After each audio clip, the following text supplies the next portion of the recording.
La diphtérie fait partie de ces maladies oubliées et en partie négligées par l'industrie pharmaceutique. Pourtant, elle provoque des flambées épidémiques meurtrières, tout particulièrement depuis 2 ans en Afrique de l'Ouest. Alors comment changer la donne pour les malades, en misant sur l'innovation médicale notamment?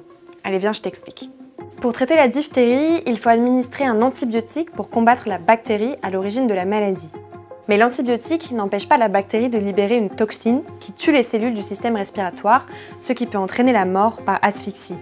Aussi, il faut un traitement complémentaire, capable d'agir contre la toxine diphtérique, une antitoxine. En Guinée, dans la région de Sigiri, l'administration d'antibiotiques et d'antitoxines depuis août 2023 a permis de réduire le taux de mortalité de 38% à moins de 5%. Mais problème, moins de 50% des patients qui ont besoin d'un traitement antitoxine en Afrique de l'Ouest ont pu en bénéficier. En cas d'épidémie, la production d'antitoxines n'est pas suffisante pour répondre à la hausse des besoins, créant une pénurie de traitements. Un problème structurel lié au mode de production de l'antitoxine.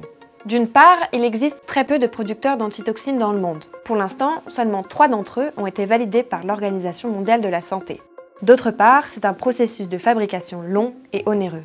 Pourquoi ? Parce qu'il nécessite l'utilisation de chevaux. Je t'explique. Après avoir vacciné les chevaux contre la diphtérie, on collecte leurs anticorps à partir du plasma, la partie liquide du sang qu'on purifie et dont on garde seulement un certain fragment. C'est ce fragment qu'on administre ensuite aux malades. Ce n'est pas un mode de production flexible, capable de s'adapter rapidement aux fluctuations des besoins. Et c'est en outre un mode de production qui a déjà amené à de nombreuses dérives en termes de maltraitance animale. Il est donc urgent d'explorer des alternatives innovantes, et MSF participe à des projets de recherche sur les anticorps monoclonaux. L'idée, c'est d'utiliser des anticorps créés en laboratoire pour cibler la toxine. Les anticorps agissent comme une armée qui se fixe sur les toxines et les neutralise. C'est une technologie plus facile, plus sûre et potentiellement plus efficace que l'antitoxine.